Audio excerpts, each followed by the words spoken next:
This Fox 61 Expect More Hope message is brought to you by your Connecticut Chevy dealers.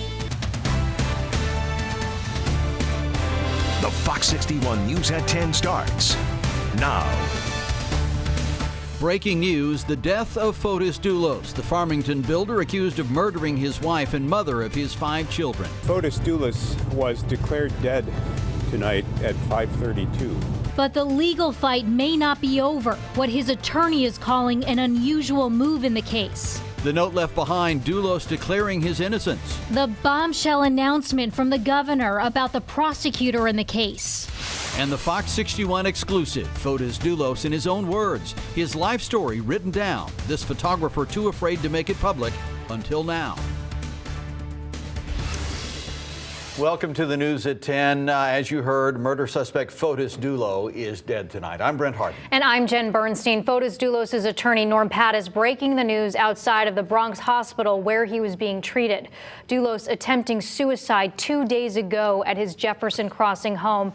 He was found unresponsive inside of a car suffering from carbon monoxide poisoning. Those efforts to revive Fotis led first responders to transport him to a Bronx hospital where they placed him in a hyperbaric chamber to try to reverse some of the effects of that poisoning. Again, those efforts in vain now, Dulos dying tonight. Prior to his death, Dulos faced a slew of legal issues. Chief of all, of course, the murder charges connected to the disappearance of his estranged wife, Jennifer Dulos. She disappeared from her New Canaan home on May 24th. And tonight we are learning Fotis reportedly addressed his wife's death in a note. We have team coverage on the death of Fotis Dulos tonight, but we begin in New York. Fox 61's Dave Puglisi there as Fotis' attorney Norm Pattis announced his client's death and his determination to keep the criminal case alive. Dave. Norm Pattis called this a difficult day for Dulos' family, saying that they're adamant to clear his name and move forward with the case even after their client's death. Fotis Dulos was declared dead tonight at 5:32. The announcement coming less than 30 minutes after Fotis Dulos' death, as well as a declaration to continue to fight on his behalf. We're asking for the right to clear his name. We intend to proceed on as if he were alive to vindicate him. Members of Dulos' family flew in from Greece to see him one last time. His sister Rena was spotted with Pattis out front of the Jacobi Medical Center this afternoon. Pattis called it a difficult day of medical tests and decisions. One of those decisions to donate his organs. So that he will live on in some form in the assistance that he can provide to others in their own individual struggles. Authorities searched Dulos' Jefferson Crossing home Wednesday evening. A gag order on the case prevented them from commenting on the investigation. Dulos' attorneys saying in a court motion filed Thursday that Dulos left a note declaring his innocence in the murder investigation of his estranged wife and mother of 5, Jennifer Dulos. Pattis had a message to anyone who felt Dulos' suicide was an act of guilt. We say no. We say it was more a conscience overborne with the weight of a world that was too busy to listen and that wanted a story more than it wanted the truth. Carrie Luft, a friend of the family of Jennifer Dulos, released a statement on their behalf saying, quote, "This is a horrific tragedy all around. Please respect the privacy of the families and loved ones involved." We wonder why, in the court of public opinion, the presumption of innocence was so quickly satisfied. Pattis went on to say that they are not bitter or blame anyone for his death. Now the family must make arrangements to move his body, but first he will probably go to the New York Medical Examiner's office. In the Bronx, Dave Puglisi, Fox 61 News.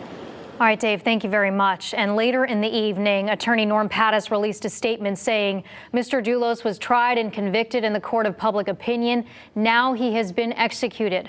We remain committed to demonstrating he did not murder Jennifer. And new tonight at 10, a story you will only see here on Fox 61. A photojournalist is now sharing a project he's been holding on to for quite some time now because it's based on Fotis Dulos and his success. Fox 61's Carmen Chow sat down with him tonight to share his story. Carmen. Brent and Jen, this photojournalist met Fotis Dulos and Michelle Triconis 2 years ago at their Jefferson Crossing home to discuss this project. This project was about highlighting Fotis Dulos' success.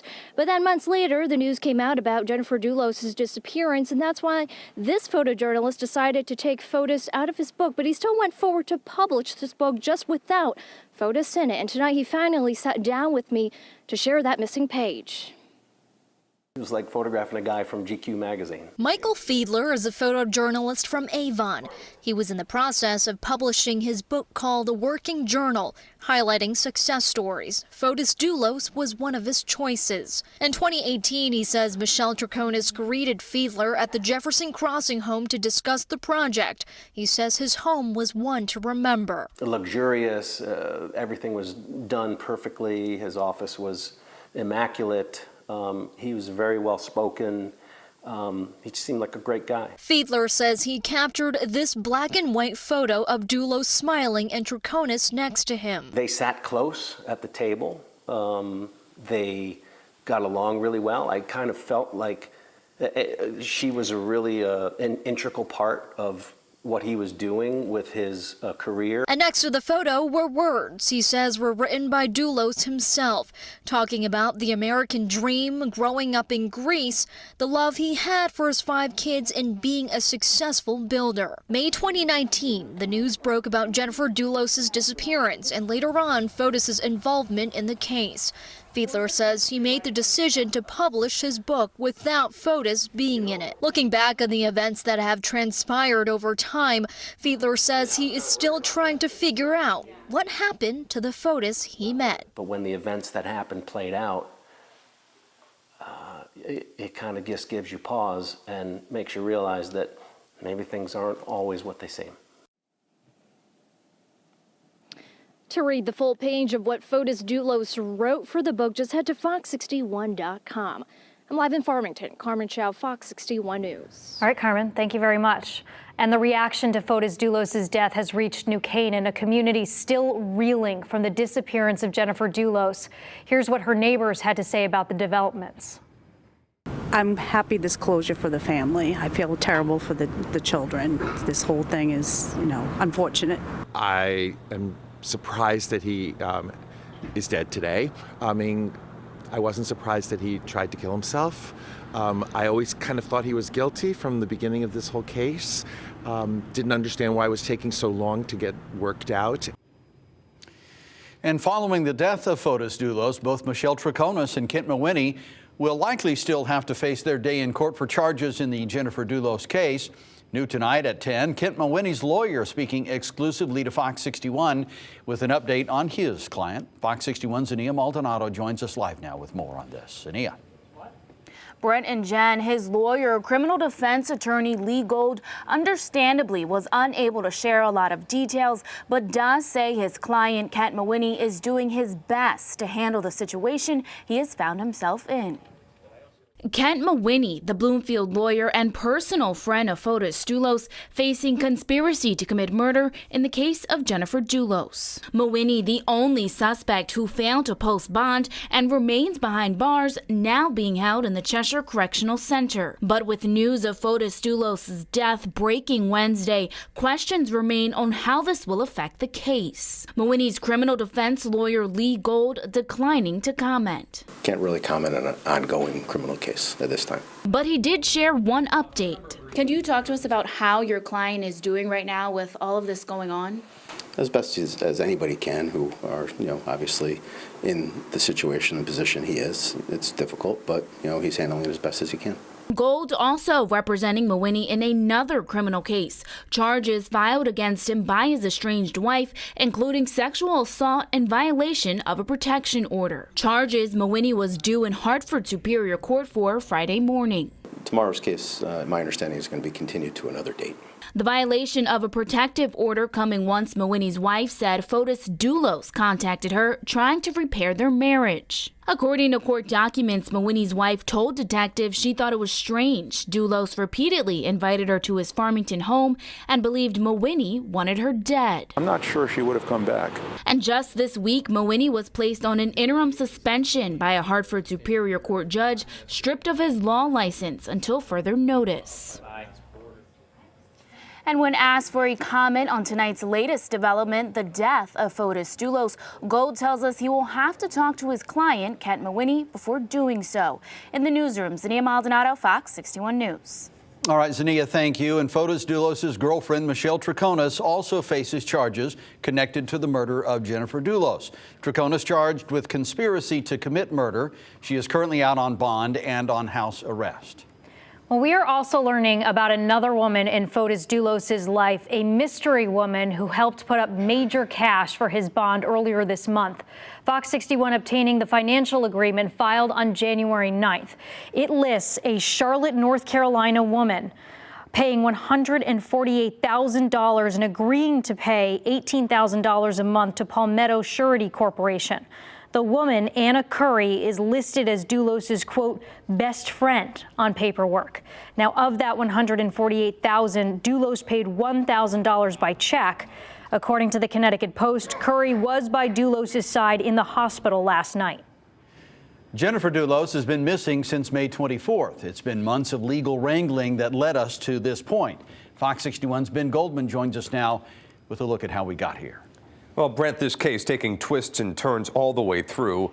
It all started the weekend of Memorial Day last year. Jennifer Dulos, a writer and a mother of 5 children, disappeared after dropping those children off at school.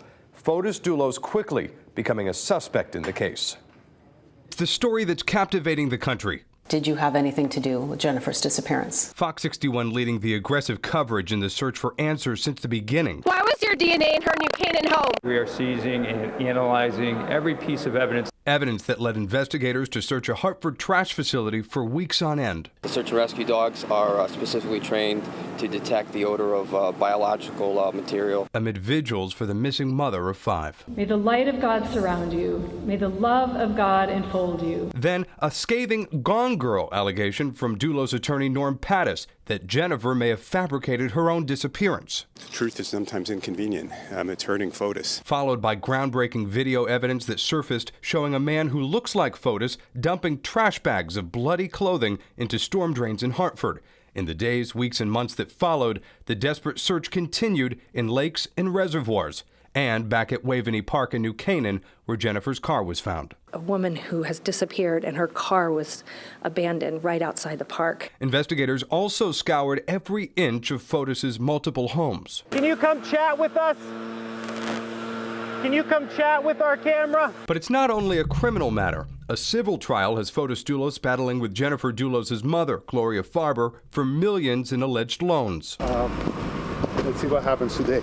A pending family court case has Dulos clamoring for access to his children. I love my children. I miss them every day. A free speech-oriented appeal heard before the state Supreme Court on a gag order that's keeping involved parties quiet. We have waged war, as it were, with the material at our disposal. Then, Tuesday, a turn. Police and emergency crews swarming Dulos' house on Jefferson Crossing. Police breaking into the garage to find him unresponsive, in his car, running. An ambulance rushing Dulos to Yukon Health, clinging to life after attempting suicide. A Lifestar helicopter airlifting Dulos to Jacobi Medical Center in the Bronx to be treated in a hyperbaric chamber for carbon monoxide poisoning. Wednesday, state police obtaining and executing a search warrant, entering the home on Jefferson Crossing, taking pictures, searching for evidence relating to the disappearance of Jennifer Dulos. State police finding a note left by Dulos proclaiming his innocence during their search inside the home. Hours later, Dulos' sister, Raina Dulos, flying in from Greece to be beside her brother's hospital bed, armed guards keeping watch over his room. And then, the bombshell announcement from his attorney, Norm Pattis, Fotis Dulos had died. Fotis Dulos was declared dead tonight at 5:32. Well, of course, that announcement from Norm Pattis doesn't mean that this story ends. As more unfolds, we'll keep you updated. I'm Ben Goldman, Fox 61 News. The past 6 months, my children and I have not been allowed to see or speak to each other. Because I cannot tell them, I will tell you guys that I love my children, I miss them every day, and I will not stop fighting for our right to be a family. Well, that was Dulos this past December. He had been in a long custody battle for those 5 children. And with their father now dead and mother presumed murdered, the children are staying with their grandmother in New York. They had been staying with Gloria Farber since Jennifer disappeared in this Manhattan apartment on 5th Avenue. Last year, a court-appointed guardian testified the children were in good care with space to do their homework, play video games, and their own space to sleep. Even before Jennifer disappeared, Farber had been supporting both Jennifer and Fotis and their children financially.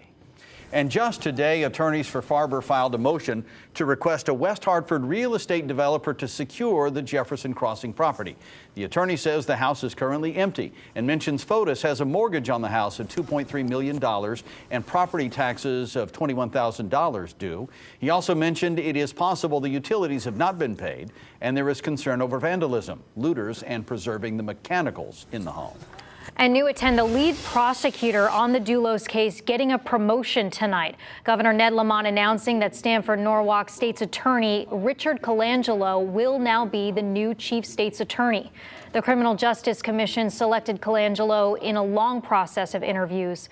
Colangelo will replace outgoing Chief State's Attorney Kevin Kane, who is retiring. And you can expect more continuing coverage from Fox 61 on the latest developments surrounding Fotis Dulos' death. We will be returning to New York at 10:30 for an update. And we'll be speaking live with criminal defense attorney Jim Bergen to get some insight into the case. Our big questions: can the case move forward with Dulos dead? What does this mean for Kent Mawhinney and Michelle Troconis? And what happens with the prosecutor now that he's Chief State's Attorney?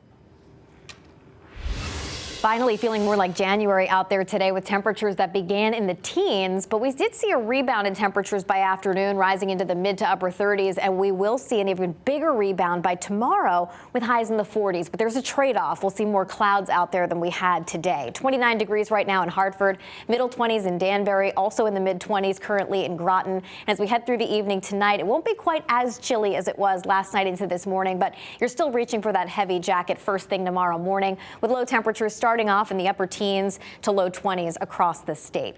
Heading through the day tomorrow, though, watch as those numbers begin to rise. We will see increasing clouds as we head through the day, but we're making it up close to 40 degrees at lunchtime, and we'll see high temperatures rising into the low to mid 40s as we head through the afternoon, eventually turning mostly cloudy. We're keeping a close eye on this big offshore storm for the weekend, but it looks like most of it is going to stay out to sea. That being said, there could be a rain or snow shower first thing Saturday morning. We're going to take a closer look at that coming up in just a bit. Breaking news. The state's attorney weighs in on the death of a teen shot by a state trooper. What it reveals about his cause of death. The coronavirus, a global health emergency. We know it can spread from person to person, but what about surfaces? Our Verify team breaks down your most pressing questions. The toll talk stopped in its tracks. What was just announced. And we continue to follow breaking news out of New York tonight. Fotis Dulos is dead days after a suicide attempt at his Farmington home. His criminal and civil cases up in the air. A legal expert weighs in. And you can expect even more ahead tonight on the news at 11. Amazon expanding even more in Connecticut. The online retail giant set to open a new distribution center in the state. We'll tell you where and how many new jobs it's expected to create. Ahead tonight on the news at 11.